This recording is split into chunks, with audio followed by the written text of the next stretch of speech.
Hello and welcome to Talking Reds, a Nottingham Forest podcast hosted by myself, Greg Oram. For this episode, as my fellow Forest fan and co-host, Richard Spray has gone AWOL in Nottingham and is probably curled up somewhere eating copious amounts of cheese he acquired earlier today from the cheese trader. Coming up on this transfer deadline day evening special, we'll take a look at all the business from Nottingham Forest, and as well as that, we'll be discussing the last-ditch transfer rumours that are still flying about as late deals battle to be completed. We'll be previewing, of course, tomorrow's Premier League match at the City Ground and making sure that I don't have to do it all by myself. I'm thrilled to be joined as ever by channel regular Danscape, and making a return to the podcast, we welcome the cheese trader himself, Mr. Stu Freestone.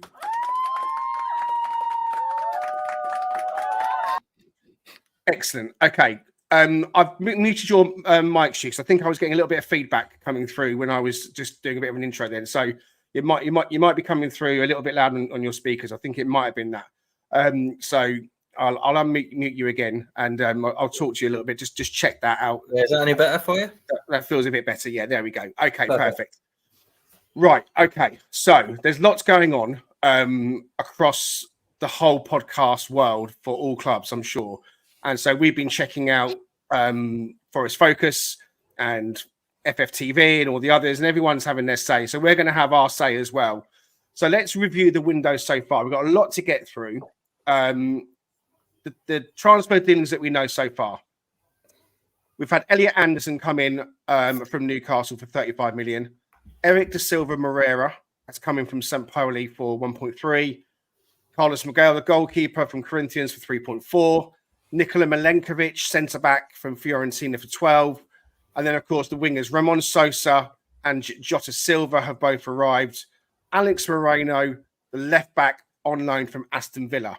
Two others have come through the door and immediately gone out to Olympiacos in the form of Marko Stamanic and David Carmo. So far, the window is looking quite good, and there's been loads of rumours happening today. Dan, what do you make of our business so far? And I'm talking about the ones that have come through the door that are now in the building on the pitch. Yeah, very happy with it, to be honest. I think addressed a couple of key areas, like left back, probably one of the key ones that I was looking at. And then obviously we've managed to kind of find a few, value players that we're thinking will develop on the wings in the likes of Jota Silva and Sosa. So I think that's all good business. I think probably the best signing overall will be Elliot Anderson, as I think we're already starting to see. He's just already got that sort of Premier League quality to him, settled right in. I think so far good business, but there's definitely a couple of positions that I'd like us to fill somehow in the next hour or two, whatever's left.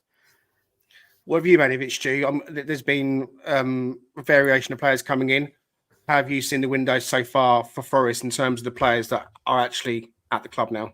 I mean, so far, I think I'm very happy with it.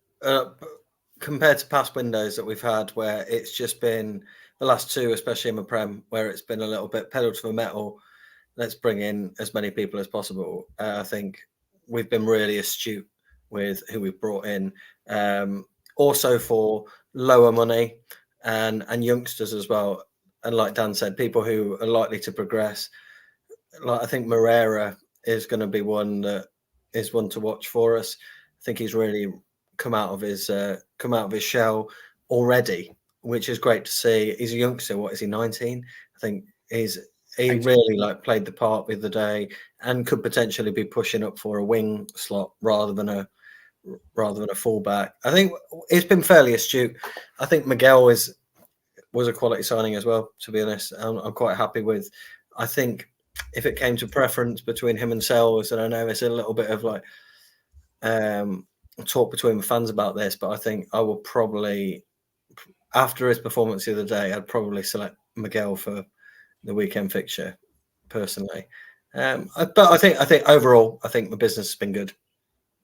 So, yeah, Eric Da Silva Moreira, he does look a lively young player. Who else has stood out so far for you, Dan, from the signings that have come in? Anyone else caught your eye? Well, like I say, I think Elliot Anderson's the one who's just slotted straight in. Looks like he's already, he looks like the Premier League player that he has been. Straight into the team with no fuss, really, not let us down, not made any mistakes, and you can see he's going to grow into that central midfield role definitely. Moreira, for his age, is obviously started out brilliantly. Is he 18? I think 18 or 19. But for an 18-year-old to come straight in and look so comfortable physically with the style of that game against Newcastle the other night, I think that bodes well. And then we've not seen too much of the others. But yeah, I think Elliot Anderson's the standout for me, definitely.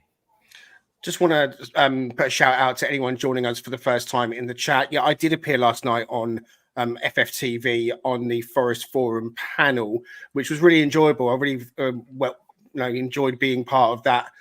Thank you very much to David, who has subscribed, and for his kind words after that appearance by myself last evening. As I just said, appreciate any support you can. Anyone else want to hit the like and subscribe while we're talking about that, please do as well. And yeah, look, we know that wingers have been or were definitely on the radar for Nuno Espirito Santo. He talked about wingers very early on when we came back for pre-season, and we brought in Jota Silva and we brought in Ramon Sosa. So we got to see Jota Silva for the first time really properly. I know he had a few minutes at the end of Southampton, but that full debut against Newcastle, I was so impressed with him. What did you think, Stu, of Jota Silva and that goal against Newcastle in the Carabao Cup? Oh, I think overall his performance, it was full of energy, which was nice to see for a debut as well. For somebody settling their feet in this league, no matter who the opposition is, I think he did very, very well. I was impressed with his passing, his delivery, his holding the ball, but also, like, to be honest, that goal, it stunned me. And there's always something with a goal that hits the upright and goes in, that thump. Do you know what I mean? It's always a nice feeling as a fan to watch that, but also I don't know if it always seems like a better goal, but I mean, I thought he struck it phenomenally. First touch to go in like that. I think it was good build-up play as well, but I think overall in that game he contributed a lot, and it was pleasing to see, because there was rumours obviously that he might be going to Oli or Olympiacos on loan, and I don't think now that's. Is there something with? It can't happen. He's played for us. He's played for us now, and he's played for his former club. So he can't go. Yeah. Which is great. I mean, and to be honest, I'd have hated that, because I think we, like with Carmo as well, I always get a little bit disappointed when we get the big up of a signing and then immediately underneath it's always like on loan to Olympiacos for the season.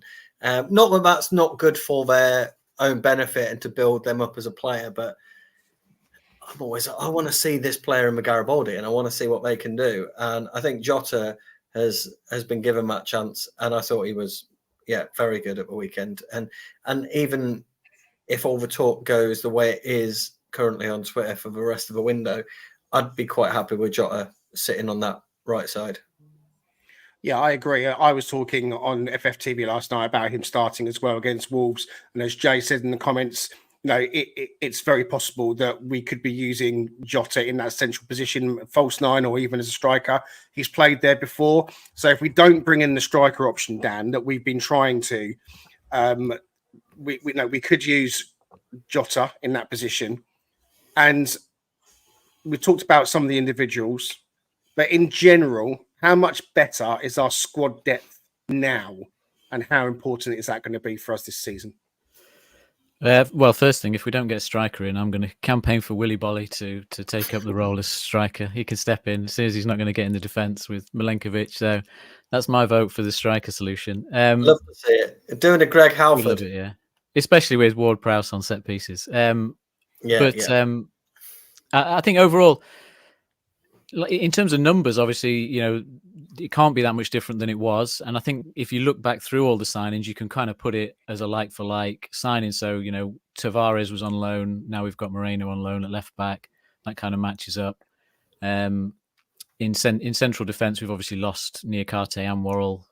Felipe retired, so bringing in hopefully another central defender today, based on the rumours, that sort of balances us up there. So I think overall the depth is similar across all the positions. It's just that I think we have edged up the quality because we've lost a few of those players that we're just never really going to get a look in at the first team, and hadn't shown necessarily as much as we saw the other night against Newcastle, which is how much those debutants really wanted to obviously push for a place in that starting 11. So yeah, it's definitely overall an improvement on the squad. Yeah, I think the quality level has gone up several levels. Think about the bench options last year and who was coming on to try and affect the game. It just wasn't happening. When I'm thinking about Divock Origi and his efforts. So Jota Silva made a big impact for me. I liked the look of Ramon Sosa as well. I think across that front line now we look well stocked. You touched on the goalkeeper, Stu. So Carlos Miguel making his debut. Obviously, the first 18 seconds and the goal that was conceded was a disaster for the team. But I thought the way that we bounced back against Newcastle was absolutely fantastic. Yeah. And he himself went on to have some brilliant moments, making a smothering save and then some more parries later on. And obviously pulling the ball out of the air from crosses and from corners, completely eliminating the problems that we've had with set pieces almost by himself. So you touched on him possibly being in pole position to start on Saturday, but going forwards in the long-term sense, do you see him as the number one? I think I'd like to see him as the number one. Like, I have nothing against Matt Sells, to be honest. I think he's done a job for us. I think we shared some stats earlier with the cross comparison between Turner and Sells. I think Dan actually shared that. And that was actually really interesting because I didn't realise it was actually that close. Controversial. I think Sells, since he came in, he's been what we needed towards the back end of that season. But I mean, bringing in somebody who's 6'8", who's got that presence. Yeah, he's not necessarily got the experience of a Prem, but I do feel like there's advantages to that. And I think we saw it in the Newcastle game, him coming for crosses, him picking the ball out the air. I suppose the only problem is for me, his delivery is not quite there. But I suppose I've only seen him start that game. I watched him a little bit in pre-season. I think he played a few games in pre-season, and it seemed okay. But it's pre-season, isn't it? So it's one of those wait and see moments. But for me, I think I would rather try getting Miguel out and seeing what he's capable of, because I feel like he's a bit younger than Matt Sells. I think there's a lot of promise going on there. He's tall. He fills the goal. I mean, even in the penalties, despite the penalties not necessarily going our way, he still saved one. He fills that goal. He could touch the goal, the crossbar without even trying. That's not always going to be a positive. But I also saw in that game him getting down early, smothering the ball, and also being able to get back up again for reaction saves, which I found that promising, to be honest, because you worry with somebody of that sort of height and that build that their reactions and their agility is going to be slightly off of retaining, getting down and coming back up again. But I thought he managed that, so he would probably be my pick. Yeah, I definitely. Sticking with the goalkeeper then. So yesterday, Forest went back in for Kelleher from Liverpool, which confused the hell out of me because especially after Miguel Dan makes that great performance against Newcastle, Sells has been the first choice in the Premier League so far, albeit just 2 games. We know that Matt Turner, hallelujah, is going to Crystal Palace on a season-long loan. Hopefully that's the last we'll see of him at the club. So there is a third keeper slot that's now become available, which makes me think, what is going on today? The Kelleher deal was turned down. Why would we be trying to sign Kelleher, Dan? Because I made this point last night. He is going to want to come to a club where he is assured that he's going to be the number one. That's not to say that if he made mistakes, he would be dropped, because obviously no one's undroppable. But he's going to want assurances from any club that he goes to as his next step. That, we've got trust in you that you're going to come and be our number one goalkeeper. He's not going to come and want to be the number 2 at Forest when he can be the number 2 at Liverpool. It just makes no sense. That one was a bit of a head scratcher for me. So, and then, if he does come and be the number 1, where does that leave Miguel, and where does it leave Matt Sells? Because he's only been here 6 months. Now, I know Matt Sells is divided opinion a little bit. And I know that you put out some stats on Turner and Sells earlier, Dan, as well. But just sum up where you're at with the goalkeeper department in terms of who you could see being the number 1 out of Sells and Miguel. Who's going to fill that 3rd spot now? Are we going to use an academy goalkeeper to back us up? What do you reckon? Yeah, I can't. It's not in my nature to make a snap judgment really on Miguel from one game. No. One game. I was pleased with most of what he did. Really liked his attitude and the way he could be a cult hero. It's just my heart sank a little bit when he had the ball at his feet on the ground. Compared to what I was expecting from him. I was basically hoping he's going to be the next. I've totally forgotten what the Man City goalkeeper's name is now. But anyway, the next version of that. So I was thinking he was going to be silky with the ball at his feet, producing the saves, cult hero, everything like that. And unfortunately, I was a little bit kind of like, right, okay. I can see why he hasn't just come straight into the team as number 1. Obviously, Nuno himself being a goalkeeper, he knows what he's looking for. Hopefully the club talked to Nuno about, do we need to go out and sign anyone else for this role? What's Nuno's view on it? I think for me, look, goalkeeper, since we've been in the Premier League, it's an area of frustration because we shouldn't be debating it. We should have a clear number 1, got the all-round game that we know can just start every game, be reliable, can do the distribution side of it, can dominate for set pieces, organise a defence, and make the saves. We shouldn't be here now still sort of trying to kind of compromise and say, well, this guy's good at this, but then this guy's good at this. So, could he go in here? Because it's such an important position. We should have gone out and nailed the number 1. So if that's what the club are doing when they're looking at Kelleher, because they now actually believe he's the number 1, then I'd be right behind it if they can get that deal over the line. If, like I say, there's some doubts about Miguel behind the scenes as well, being ready this season to step in. So I think that's where I am with it. I would stick with Sells for this coming weekend because I think it's a really important game to just get this one out of the way with 3 points. Then in the international break, you can prepare and assess and obviously, kick on from there. But I think for tomorrow, I'd probably stick with Sells. Yeah, I did a team that included Sells. I wouldn't be against Miguel being in goal. After that debut, I was very happy with how he played. I thought his kicking wasn't as bad as all that. I thought it kind of long arrows going into the front line. He rushed a couple, and I think he needs to slow down and learn a little bit.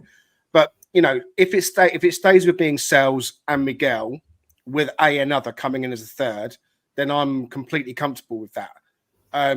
So obviously we are at 18 minutes past 7 on transfer deadline day. The meats and bones, nuts and bolts, business end of it all is still to come. So, we're going to keep an eye. I've got Twitter open as we speak, trying to kind of get an eye on everything. What I will say is that in the last hour or so, the news broke that Newcastle were coming back in for Anthony Elanga. This is something that I had mentioned several times previously. Following the Elliot Anderson deal, they did have a sniff, if you like, for Elanga at that point and were rebuffed. I thought they'd come back and they did. Alex Crook on TalkSport thought the deal was going to get done. He has now tweeted that it now looks highly unlikely due to being too late in the day for Forest to source a replacement. The Newcastle interest was serious and he's calling it a bleak end to a frustrating window for Eddie Howe. So that all but feels like it's come and gone. But you still never know, Stu. Anthony Elanga, if the money's right for him, let's say 35 million, 40 million, is that money that Forest should be looking to take, do you think? See, I think it's tough, to be honest, because I do rate him. I think we've seen more of him than United got to see. I think that front 4 that we've got with Hudson-Odoi, Gibbs-White, Elanga, Wood, or Awonye up there. I think that's a threatening front four, and that scares teams because there's so much pace, so much attacking in there, and we're not just the counter-attacking side that we used to be.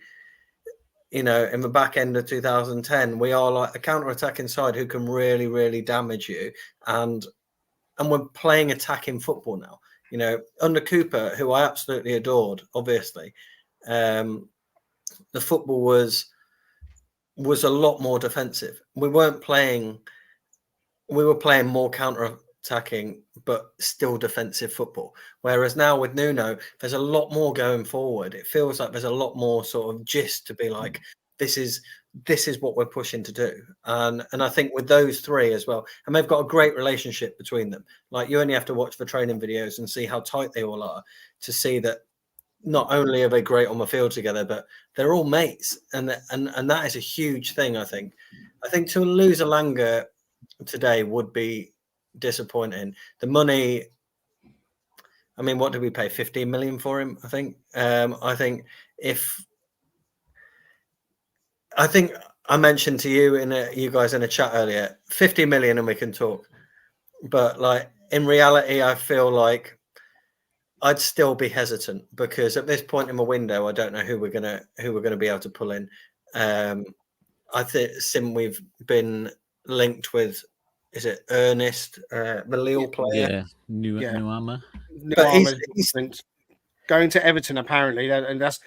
I mean, Fabrizio Romano was linking him with us, and then Everton are now apparently in pole position. And then as soon as that broke in the last 30 minutes, I thought, hang on a second, if we're going after Nuama, then that could be Forest trying to get the replacement to let Elanga go. Maybe if he's slipped through their fingers, and it does say in that tweet that they can't get a replacement, then that does settle it. But it maybe makes you think that they were considering the money, they were considering it. I mean, Dan, I'll ask you, just to move over, the PSR factor has to come into play. We've made some signings.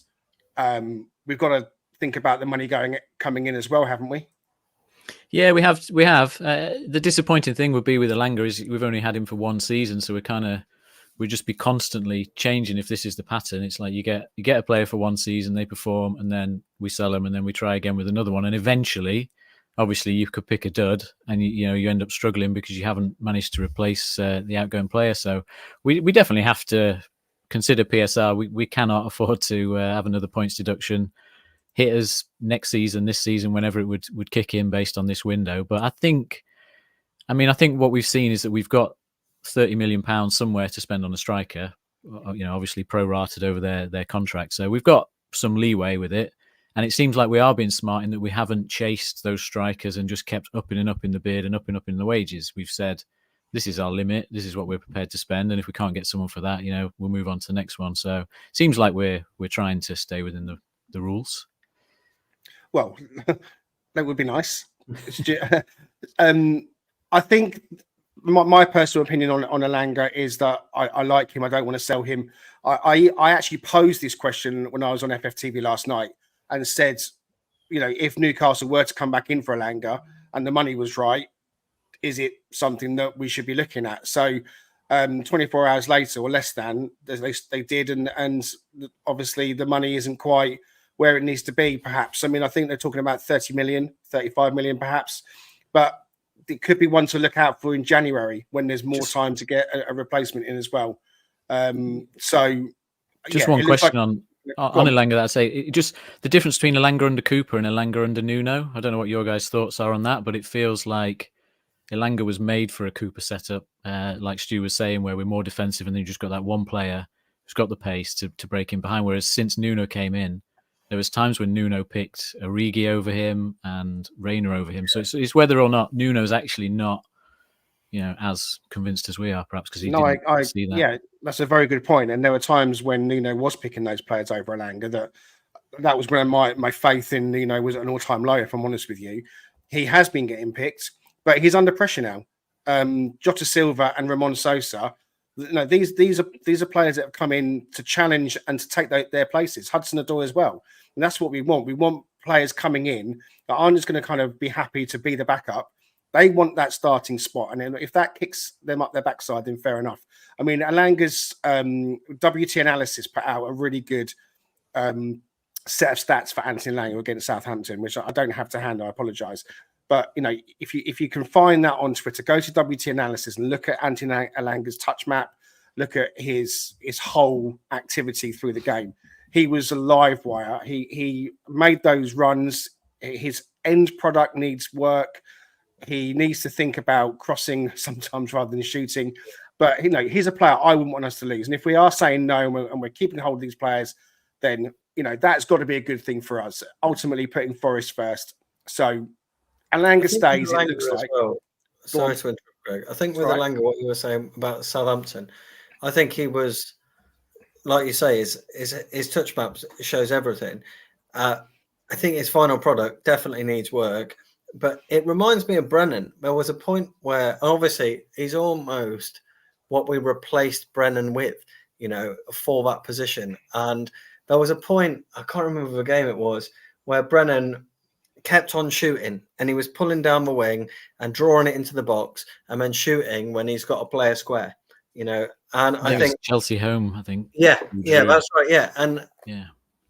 And I think Elanga, you know, there's still a lot to learn. He's a young lad, and Brennan was a young lad as well. But there was an adaptability with Brennan where within a couple of games, you saw that change in him. He was like, okay, I'm in a position, I need to square the ball, you know. Whereas I think Elanga, he's getting there, but he's still taking on a little bit too much. Like there was moments. I thought his effort at goal was pretty solid against Southampton, and it was powerful, and it could, you know, with a lesser keeper, could potentially have bobbled in. But like the reality is, he had Chris Wood on his left, screaming about 8 yards. Yeah, I mean, you must have heard of him on Match of the Day, you know, and he was crying out for that ball, and I think everybody watching it was like, why is he not squared that? And I think we were all in a similar position when Brennan was doing that sort of stuff, yet Brennan managed to kind of evolve his play. So I'm just hoping, you know, I really hope we can hold on to Elanga despite whatever money we're being offered. And I don't think Marinakis will sell him, if I'm honest. Like we say, it's too late in the window. But I think Elanga will learn. And despite what I said to Dan earlier about, you know, he was potentially better under a Cooper setup, I do think Nuno can get the goods out of him. Yeah, and especially with the pressure. Yeah, I think Nuno's challenge. I think you saw in some of the interviews when Elanga was saying, like, I need to get more of a round game, you know, rounded game where I'm better at passing, getting involved. I think that's what Nuno said to him, is like, you can't just stand on the last man and use your pace. You're going to have to get involved in the build-up play. And that's what he's got to work on, And especially with Jota and Sosa coming in to add competition. I know Sosa's more on the left side, to be honest, but Jota has gone out and proved himself against Newcastle. And perhaps a lot of people, a lot of fans, but also a lot of staff probably weren't quite expecting what Jota was going to give against Newcastle. So it's probably given him a bit of a headache, a bit of food for thought. And I don't think he'll start tomorrow, but I think if Elanga is still here at the end of this deadline day, I think that will give him the right competition. Yeah, definitely. Okay. So another player that looks like he's going to be coming in. So we've spoken about the ones that are here, the ones that have signed. And so the ones that are potentially coming in still, we're looking to sign from Benfica, the centre-back, Brazil centre-back, Morato. Now, he is a centre-back and has played as a left-back previously. Someone's asking, Wake Up News, asking, do you think he's coming in to replace Toffolo? I'm not too sure if he's going to come in to be a left-back option. I've been saying for a while that I think we do need another centre-back option in our squad. I feel that Nuno is going to want to play three at the back at certain times, and having those options available to him is going to be really, really important. So it looks like it's a done deal. He is a Brazil centre-back, as I say. I think he's 6'4", left foot. So you touched on David Carmo earlier, Stu, going to Olympiacos. This was one of those occasions when I had absolutely zero problem with David Carmo going immediately out to Olympiacos, purely because He played for them in the second half of last season. So it was definitely a Marinakis Empire deal that was being done for the good of Olympiacos in the here and now, but also he's on a 5-year deal. So it is definite succession planning and future planning, because in a year's time, we could well be seeing Murillo depart and David Carmo coming in to have a Forest career. He's a very good player. He's a player that Richard and I previewed on previous episodes in the pre-season. So we are very excited and very happy that David Carmo is a Forest player, albeit at Olympiacos this season. But your point is well made that it is frustrating when they come in and go out and we don't get to see them play. But he's one that we are going to definitely get to see, because I firmly believe he's going to be a Murillo replacement. And Morato in the same way. Look, we've got to strengthen across that back line. And so him coming in to do that feels like possibly, like Tony mentions, possibly coming in to replace Warren in the squad. Yeah, it's a centre-back place that is up for grabs. You know, we've got places there that needs to be filled. So thoughts on Morato, Dan? Do you know much about him at all? Not a great deal, no. I think I've said before, we need that left-footed centre-back as a backup for Murillo. So that's what he's going to come in to do, I presume, is to take on that role, because the way we play now will be based around Murillo getting the ball and having certain angles with his left foot and things like that. So we've now got the balance of Milenkovic and Bolly on the right, Murillo, Morata on the left. It's confusing, isn't it? I know. I think he's going to get called the wrong thing, that guy, for a while. And then Omar Bamadeli, whose name I can say, even though it's harder, is covering both those sort of sides at a centre back if there's a serious injury problem. So don't know too much about him. From what from the stats that we've seen, looks really good on the ball, really good in the tackle. The only questionable stat is his aerial win rate is sort of down near 50%, which is probably 10% less than, say, Bolly or Milenkovic would be. So, tall, by the sounds of it, 6'4", but probably that's the only concern is with the nature of the Premier League is dealing with those headers, which is similar to Murillo. So sounds like he's very much a Murillo clone to provide a bit of a backup. It's the height factor as well. It feels like our centre-back profile that we're looking at definitely is that over 6'3", 6'4". I mean, Carmo's 6'5", I think. So when he comes in, there's going to be height there. Milenkovic is tall. Bolly for this year, while he's here, is tall. Murillo's the only one that's a bit of a short ass. So, ultimately, it looks like we are targeting tall players with our goalkeeper in as well, looking to overcome issues that we've had in our team last season. And we've talked about it time and time again, but the big issue that we had all season was our inability to defend set pieces. We talked about it. Sky and TNT talked about it. Everyone was talking about it. So bringing in Carlos Miguel as the goalkeeper and bringing in the taller players at the back, Milenkovic definitely is going to make a difference there. That feels like Forest are making efforts to solve that issue. The other issue was our ability when we had the ball in our hands at dead balls like corners and free kicks. And so it feels like Forest are now trying to solve that issue by bringing in certain James Ward-Prowse, Stu. Now, James Ward-Prowse left Southampton a year ago to join West Ham, and he was sought after. And I know that he was possibly new to coming to Forest then. He had a pretty good first season. I think he's had 11 goal involvements, assists and goals, something like that. And the West Ham fans, from what I've read, have been very happy with him. But there's been a change in style of play with Lopetegui coming in, and it just feels like his face just doesn't fit in the best possible way. So, by all accounts, he's had his medical. He has been at the club this afternoon, and we're waiting for that one to get announced. So, how do you feel about James Ward-Prowse, Stu? And is he going to get in the team? How is he going to get in the team? And is he more than just a free kick merchant? I mean, that's a very good question, to be honest. Like, what I will say is when I was last on here doing my lightning round, one of the three players that I mentioned of not in a top six side would I bring into Forest, one of them was James Ward-Prowse, which he was. So seeing that rumour this morning, made me very happy. It made me be like, I am the one. I have made it. Talking Reds. I think I am still really happy that this is happening. I think he's more than just a set piece taker. I think I saw some stats today, and he was like first or second through the West Ham midfield of like touches, goals, assists, obviously his free kicks, but like generally, I feel like he is technically an all-round good midfielder. Where does he fit? That is more of an issue. I currently am not sure. I'm not sure if they've brought him in because Danilo's gone out. I don't think he plays in that sort of like deeper role. I currently am seeing him as somebody who's coming off the bench with 25 minutes to go if we get set pieces and to put the ball in the net. I think he does offer more than that. I think he's actually quite a dynamic player. I think he can run with the ball quite well. I think his dribbling skills are immense, but obviously everything's always highlighted on his set pieces.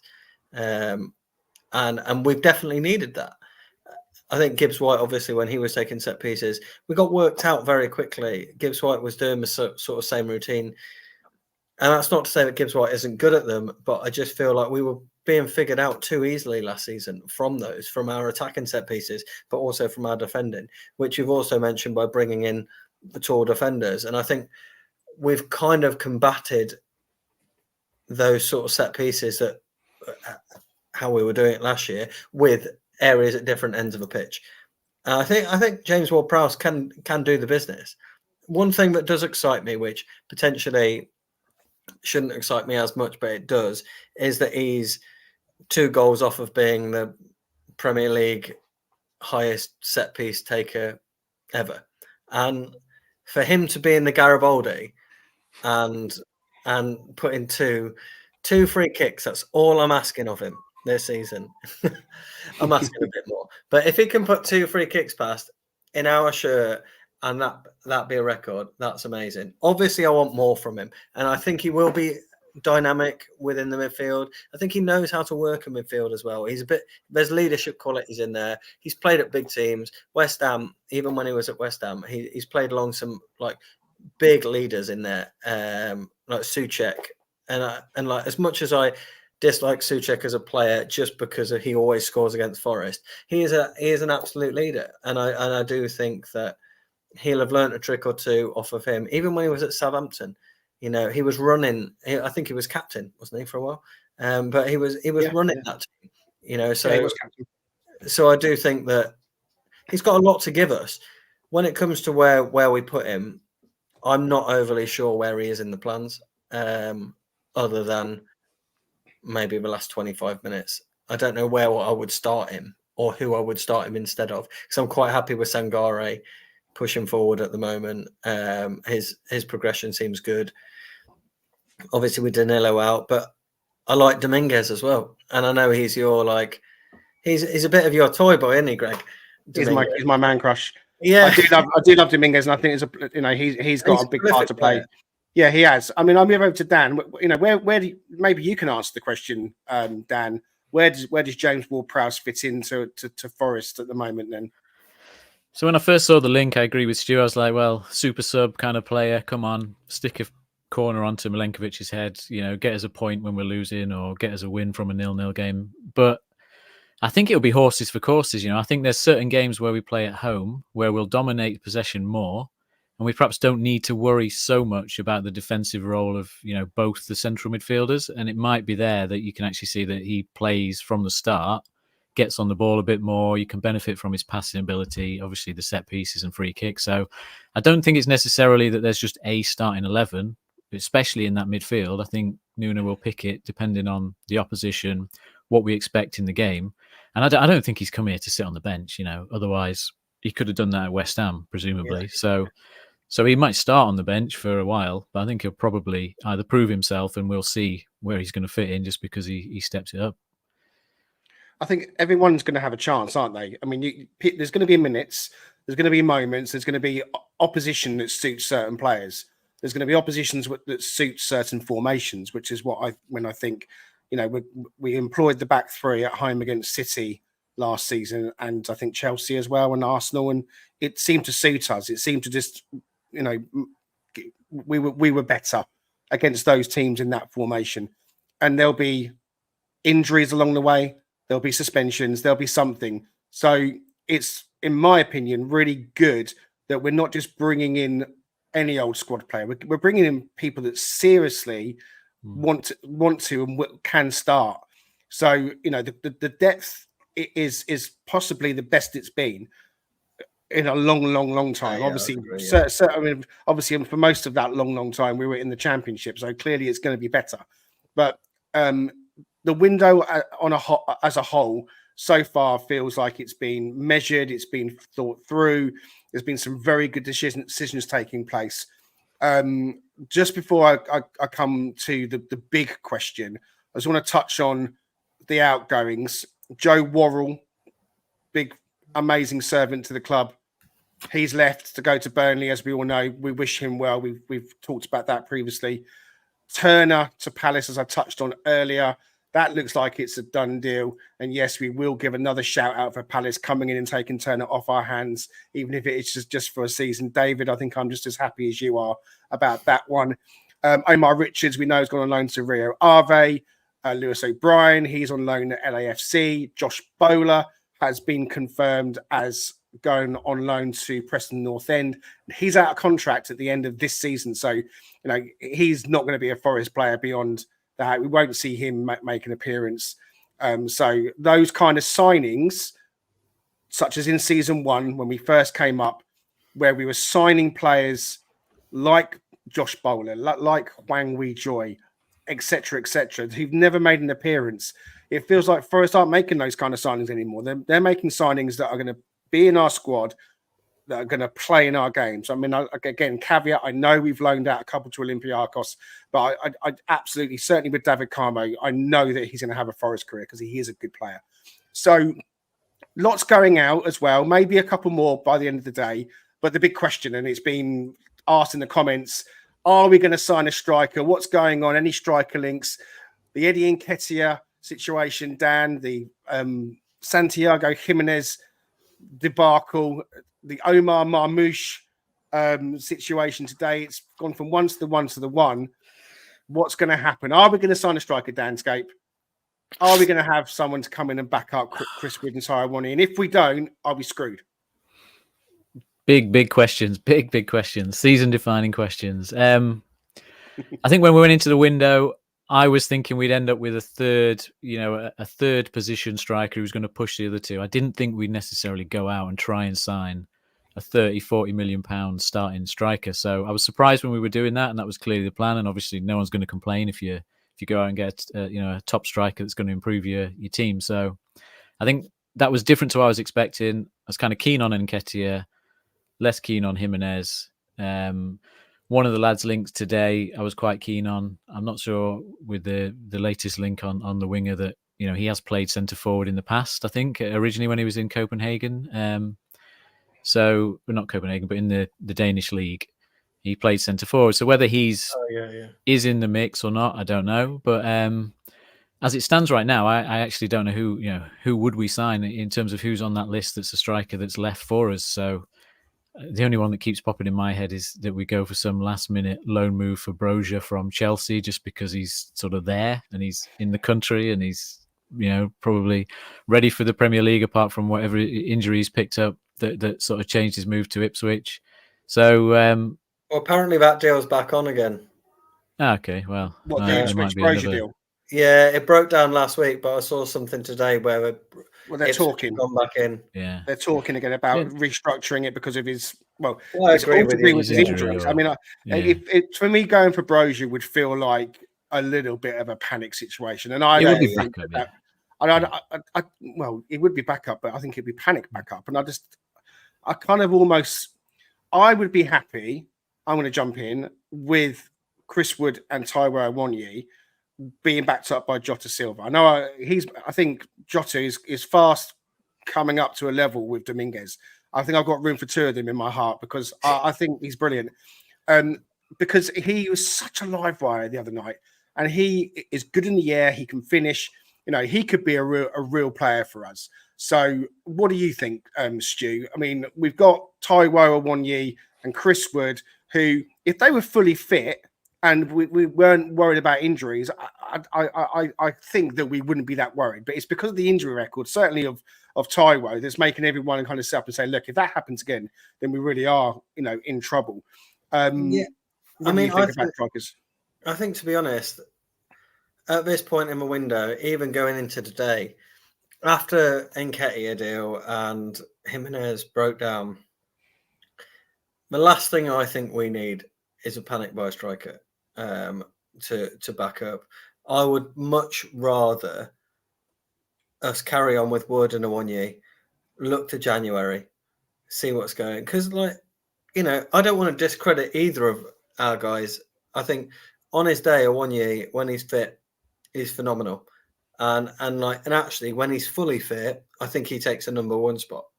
Woody has stepped in and he did us a massive service last season when Awoniyi was injured, despite everybody in that season, pretty much before Woody got his opportunity, slating him because nobody thought he was up to it. And I think Woody came in and he really put it down to everybody. 14 goals, nobody was expecting that from him.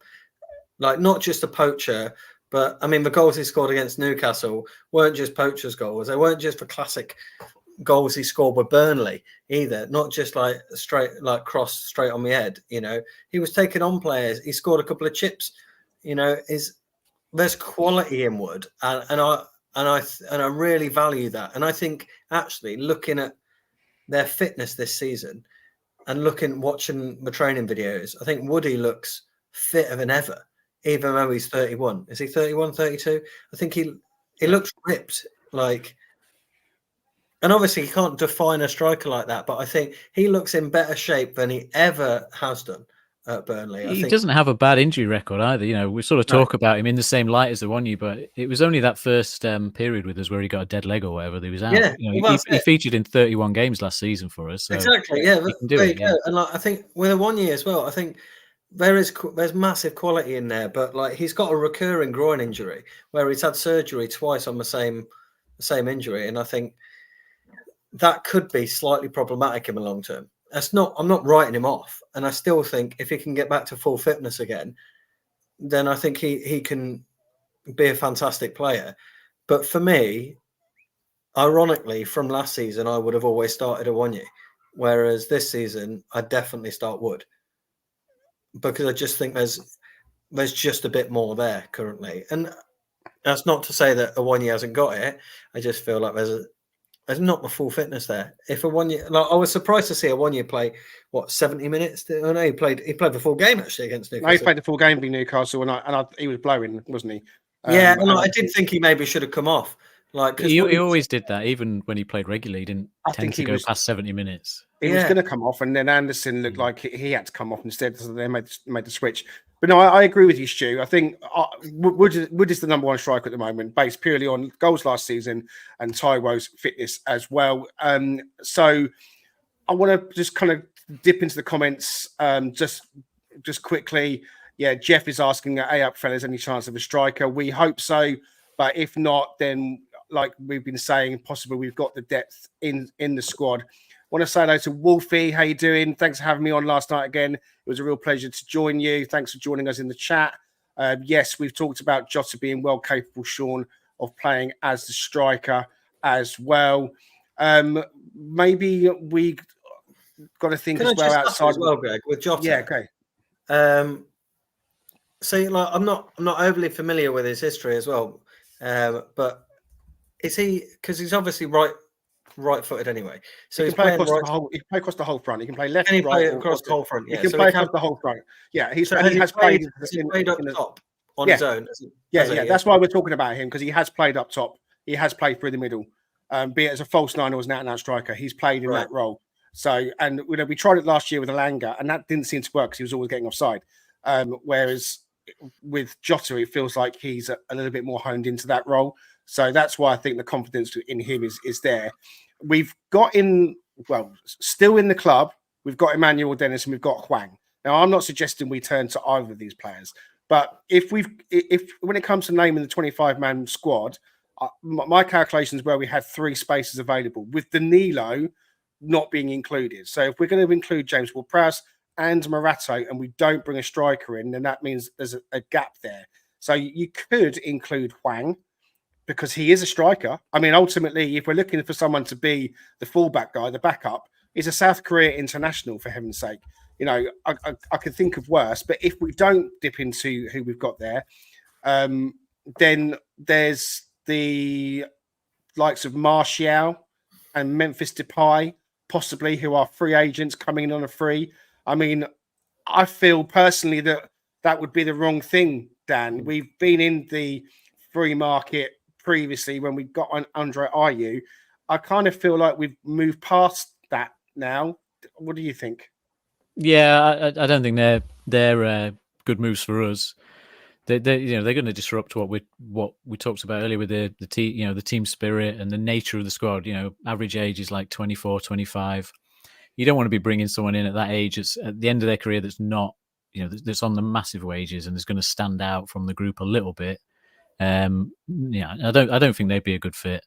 I think, like you say, you either look at Dennis or Hwang to kind of fill that space, but I don't think we'll even do that necessarily. I don't think Nuno will want, a player that's completely out of his plans to be involved. So I don't think even that we would do. We probably we'd need have the space. We are obliged to. If we've got players, professionals in the building, then you're obliged to name a 25-man squad.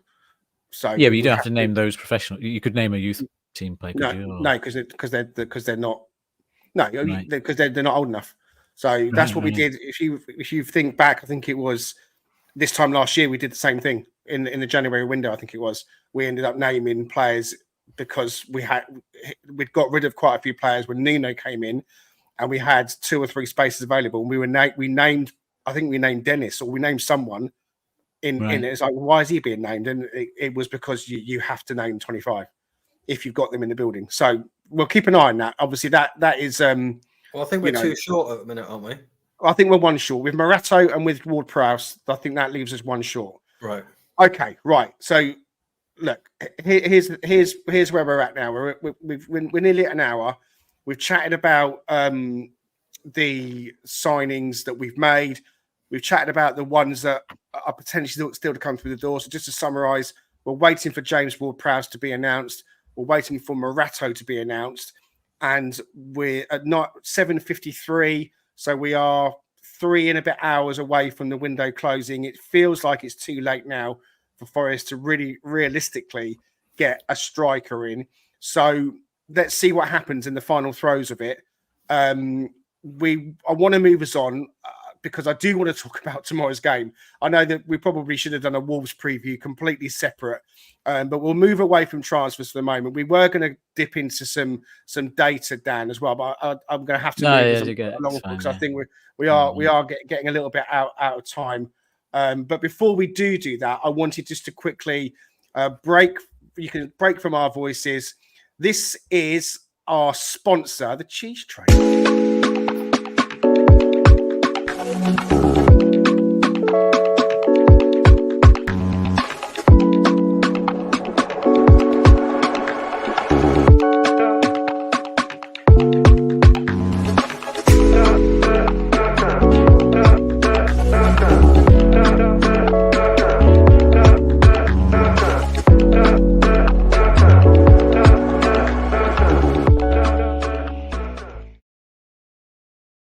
Yes. So Stu is with us today, the cheese trader. He is proud to sponsor us. I know I can say that because he's got a lovely plaque in his shop talking about sponsoring Talking Reds.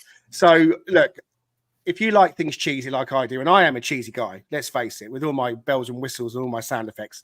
Well, cheesy, if you get any more fancy men at Forest, mate, you're going to be in debt at Valentine's Day. I am going to be. But if you want to order some cheese, get in touch with Stu.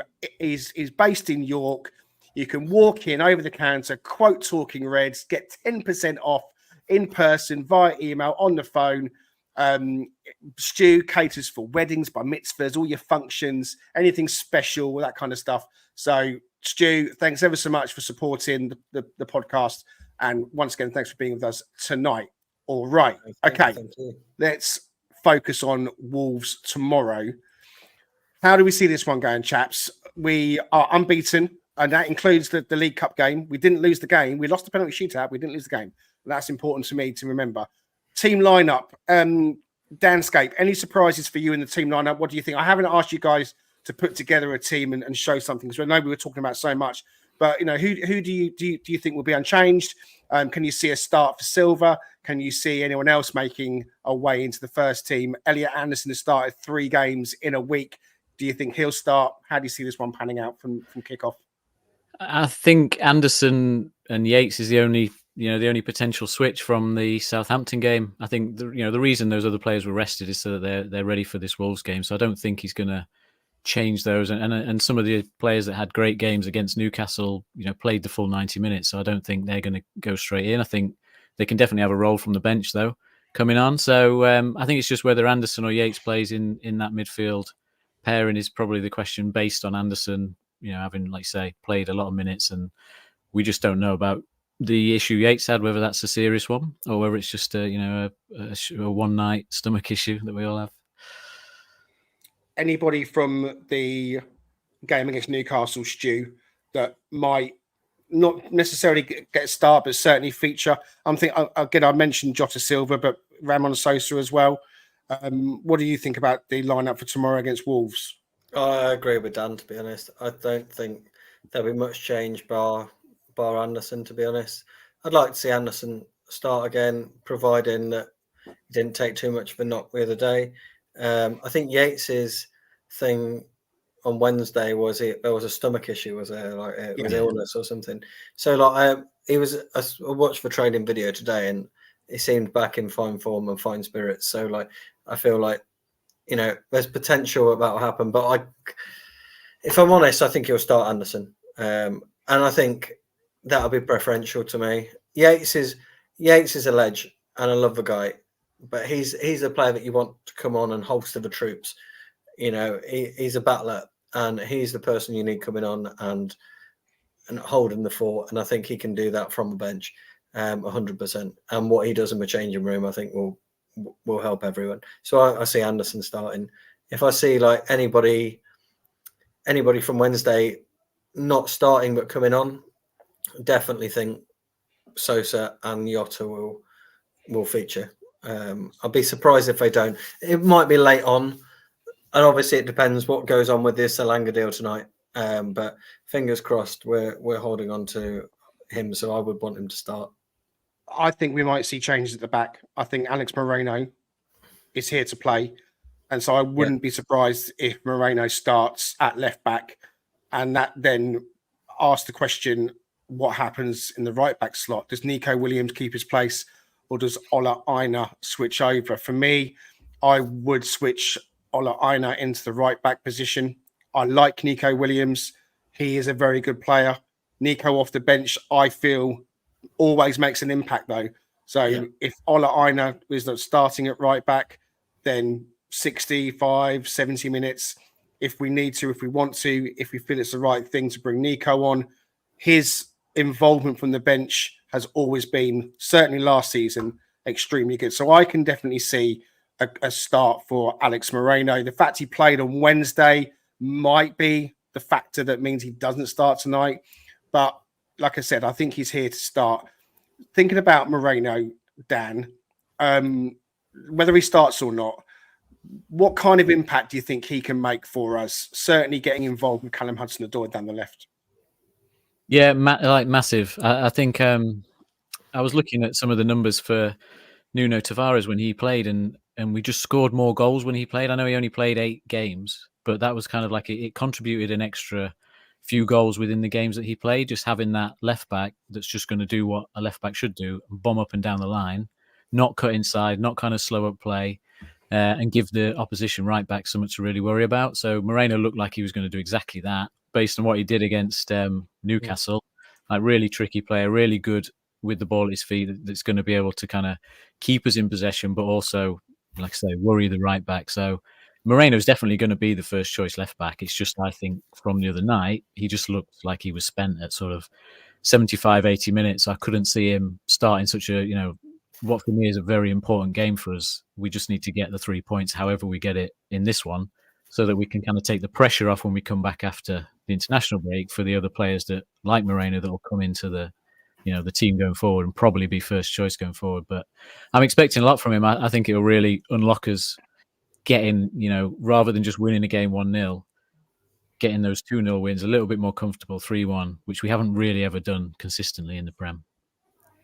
Yeah, I really enjoyed Nuno Tavares last season linking up with Hudson-Odoi on the attack, not so much on the defence from that player, but certainly his link-up play with Callum Hudson-Odoi was very good at times, and I think Moreno can be that player as well. Oh, look, and there's David as well, also pretty much saying the same kind of thing. I think ultimately we've strengthened in every position that we brought in. We've certainly strengthened. Where does this leave Harry Toffolo, Stu? I mean, great lad, great player. Are his minutes now going to be pretty numbered, do you think? I think it's going to be limited, to be honest. And like you say, great player, and he's given us everything since we got him from Huddersfield. Vital in those first couple of seasons, and I still think he's absolutely vital as part of a changing room as well. Yeah. I think he gives so much.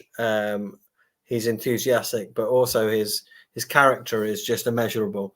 I think he's a really, really good bloke, and I think that beams off into the rest of the squad. In terms of him playing, I think obviously that the mistake he made at Bournemouth when he came on, where he crossed the ball back over the centre of a box and it hit Murillo from 6 yards out. I think there could have. It's an unlucky mistake to make, but also it was disappointing because you expect somebody with that caliber or that experience as well to be able to take the ball down and to play it out the other way and to not play it straight across into Murillo 6 yards out. But I mean, things happen, mistakes happen, and they're going to happen throughout the season. And no matter who we sign and no matter how much better we're playing from last season, mistakes are still going to happen. We're going to make bad passes. We're going to make passes that are going to give goals away. That's the reality, but that happens to a lot of sides who are in the sort of bottom half of the Prem who are fighting. It's not just the onus isn't just on Toff.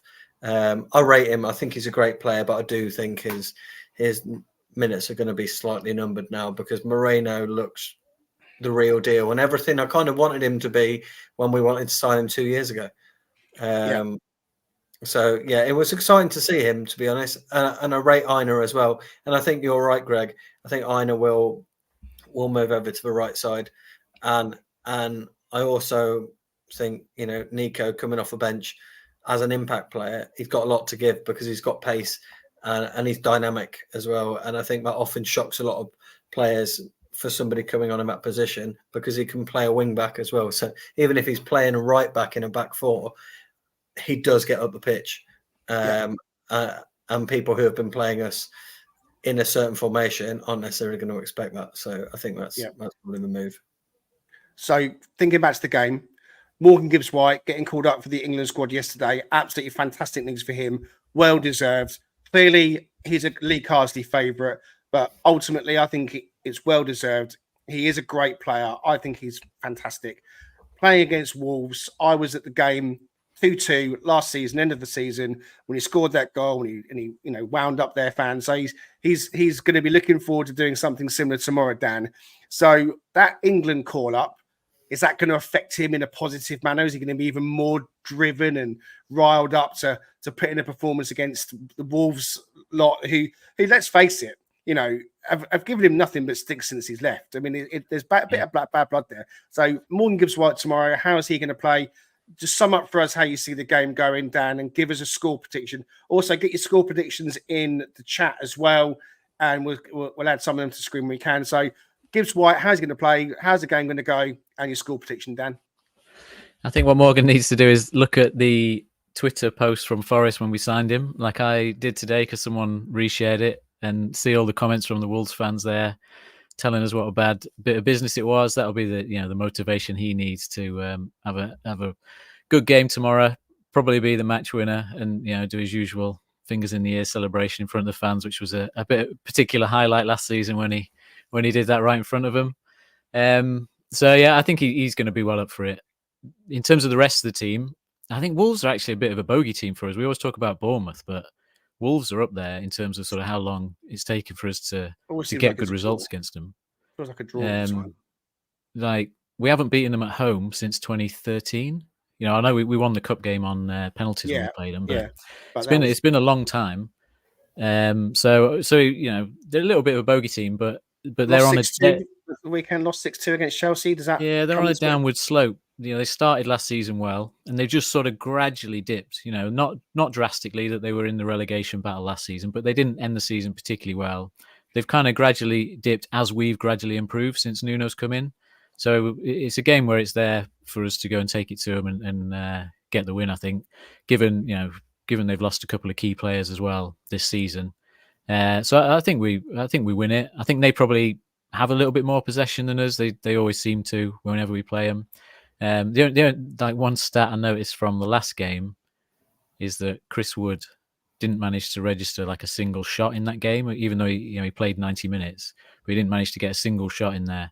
So that's one where it's a Gary O'Neill kind of approach. He's quite a defensive manager. He'll set him up to deal with those kind of threats. So we've got to find a way around that. We've got to find threats from elsewhere or a way to unlock Wood.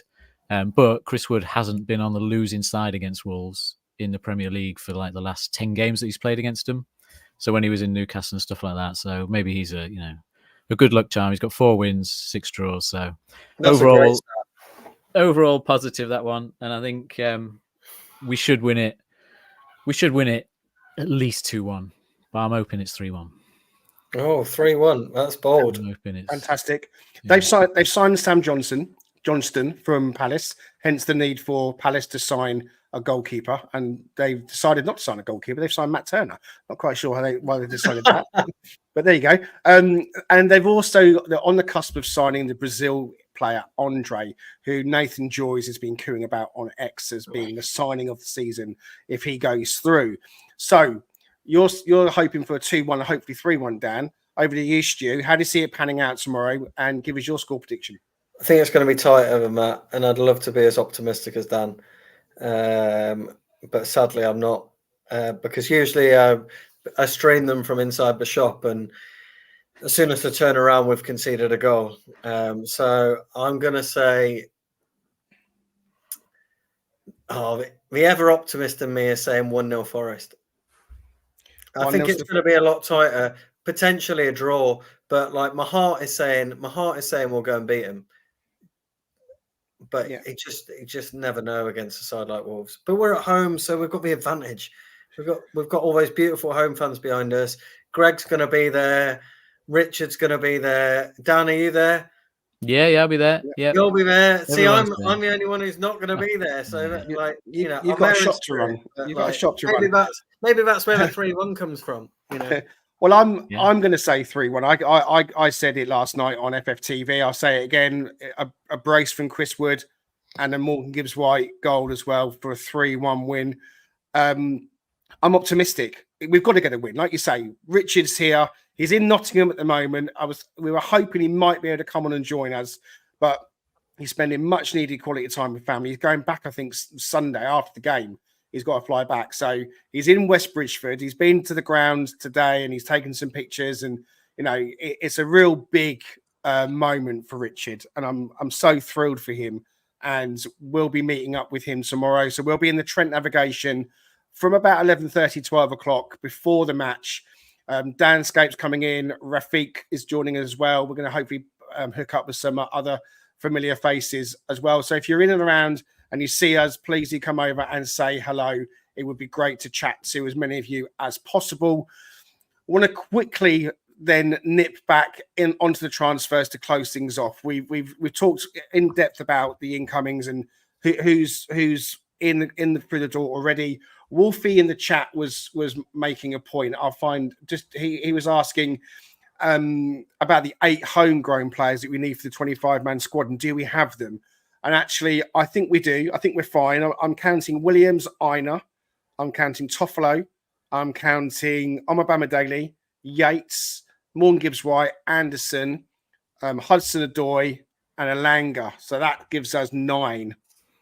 Just looking through my squad list, and I think they all count as homegrown players. I think even a 1 year counts as a homegrown player as well. 1 year, yeah, because of his time at Liverpool. So I think that we are clear for that as well. You did put together a few graphs for us. So in fact, before we do completely abandon the Wolves game, you put together some XG stats for us. So I will include these quickly, Dan. So XG can be very difficult to get your head around. So take us through what you've come up with for the XG stats for Forest and Wolves. So the main thing that we're looking at here is, the squiggly lines are just each game. So you're just looking at the chances that each team's created here. So Wolves being the blue line, that's the chances they've created in each game. Red line is the kind of chances we create in each game that we've played. And the main thing is just the trend. So like I said, as Wolves have been declining, we've been improving. So since the start of last season, Wolves have kind of trended from 1.5 chances a game to 1 chance a game, whereas we've gone from 1 chance a game to sort of above 1.5 chances a game as that kind of moving average. So I think it was just to illustrate really that Wolves are on a bit of a downward spiral because it's not been drastic and because they've not been dragged into that relegation battle last season for lots of reasons, points deductions and how bad the other teams were. We could be catching them at a good time here where we're actually a better team because we've not beaten them in the Premier League. We've got a few draws against them. It's always been tight. They've always been that like benchmark team that if we can beat them, finish above them, then that's that little step up that we've been wanting. So I think the data on chances created suggests that we can do that tomorrow. There was another slide. Is that something similar? Or is that the same one? That's the chances against, if you like. So again, it's showing the same thing that we're starting to give away less chances as they're starting to. So we've gone from giving away over 1.5 chances a game down to closer to 1 chance a game.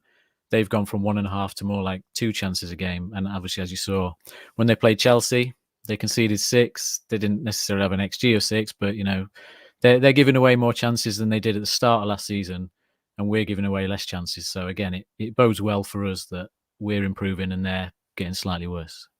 We do seem to be evolving and improving. You did put together the transfers graph as well. So I think we've got a bit of time actually to peg this on to the end.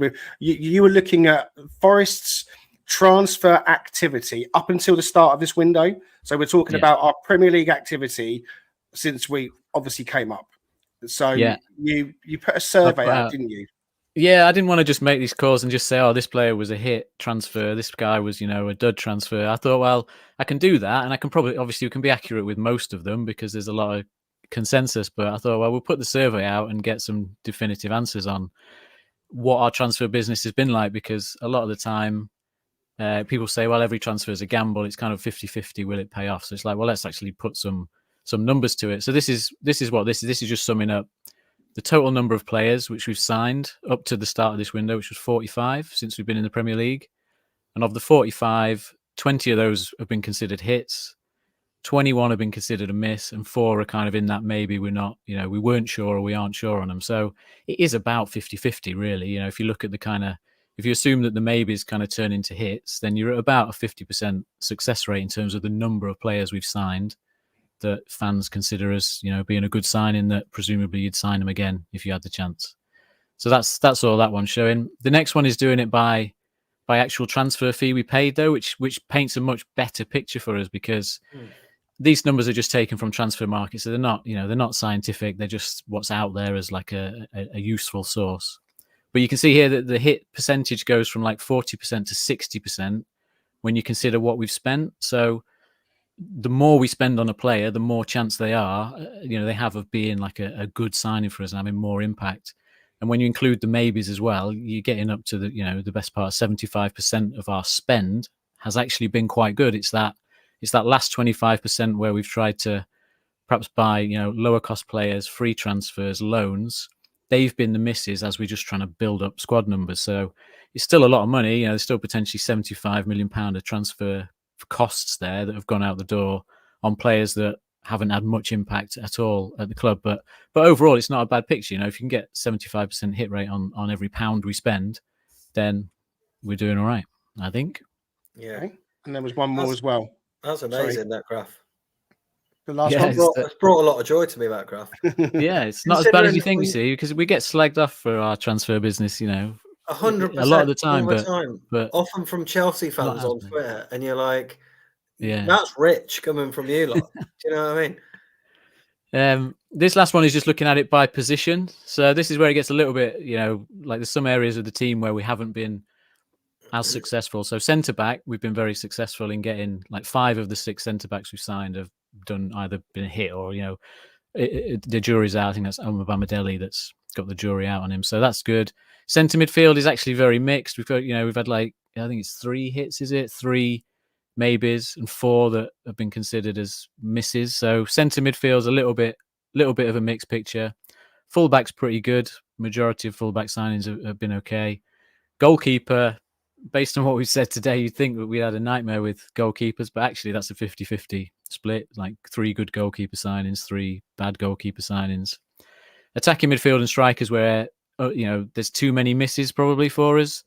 When you think of players like Origi, Reina, stuff like that never really had an impact when they came in as either attacking midfielders or strikers, Ayew, stuff like that, then that's the area where we probably haven't spent the money we need to spend to get another really top player in there. We've obviously got Gibbs White, Wood, Awoniyi, Elanga. Hudson-Odoi is obviously a bargain in terms of what we paid for him and the impact. But again, it's those supporting squad players. So this is past transfer windows. So hopefully, from what we're all saying about the likes of Sosa, Jota Silva, that this time round, the numbers in terms of attacking midfield at least switch. And we're looking at more hits and without spending huge sums of money.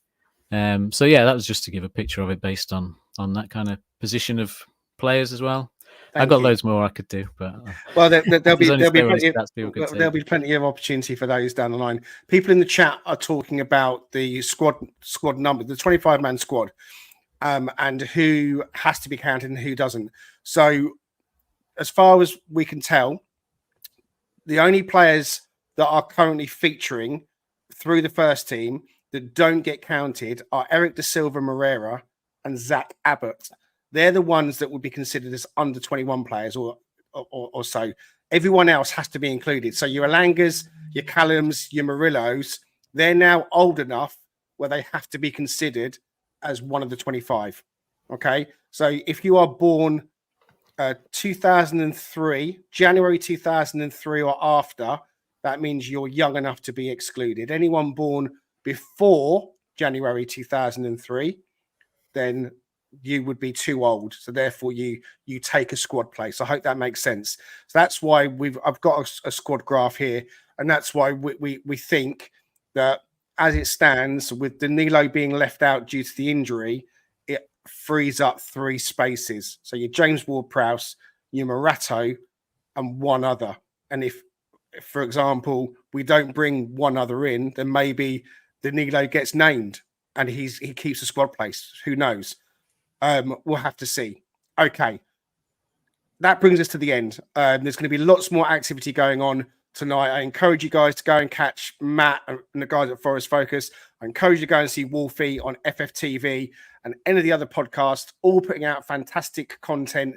It's going to be brilliant. So keep your eye on Twitter, keep your eye on the pods, keep your eye on Sky Sports and all the rest of it. I hope that you will consider liking and subscribing to the channel. Please hit like. It helps get our numbers up. Wolfie massively helped us putting out a bit of a boost. And we've had some subscribers coming on board and some people joining us for the first time. If you've stopped by and you're seeing us for the first time, we're so grateful for you giving your time to have a chat with us and come and see what we're all about. We are a little bit different. We do things our way. Hopefully you'll come back again and be part of it going forwards. I want to say, Stu, thank you very much for joining us. Any final words before we say goodbye? No, other than thanks for having me back on again. sad to not see Richard's face alongside your beautiful face as well. Well, you saw him earlier. Yeah, but I wanted to see him in person and on the screen in the same day. But no, it was a pleasure to meet him. One half of Talking Reds, but it's great to be back on. You guys do a great job, and it's a pleasure to be back on. It's a pleasure to meet Dan as well through the screen, and hopefully, I'm planning on trying to come down for the Fulham game back end of September. So hopefully we can hook up and chat. You can show me some more graphs, Dan. Yeah, that's what I do. Graphs. It's a right fun night out. Graphs surrounded by beer. Yeah, exactly. Something like that. But no, hopefully we have a fairly quiet end to the transfer window, unless we're bringing in someone like Ronaldo at the back end for cheap money and cheap wages. But other than that, let's come on, you Reds tomorrow. Thanks ever so much for, like I say, people in the chat. First time Jeff joining us. Really appreciate you coming on board. Wolfie is going live at 8:30, so about 10 minutes. So you got time to go and make a cup of tea after we finish, and then tune into him. Danscape, any final words before we depart? No. Thanks for having us on, and looking forward to meeting up with you guys tomorrow. We're looking forward to a nice day out and a nice win against Wolves, and good to meet Stu on the chat. Awesome. Yeah, we can't wait. I'm looking forward to meeting Dan in person. And in fact, it would, for those that don't know, it will actually be the first time that Richard and I meet in person. So we've become friends over the airwaves and started the podcast, without kind of really knowing each other beforehand. We've become probably best friends, really. It's been fantastic. So I'll be meeting Richard for the first time tomorrow as well. So I'm looking forward to that. This has been Talking Reds on Transfer Deadline Day. Keep your eyes and ears peeled for all the action on all the channels, wherever you're taking it in. But we will see you next time.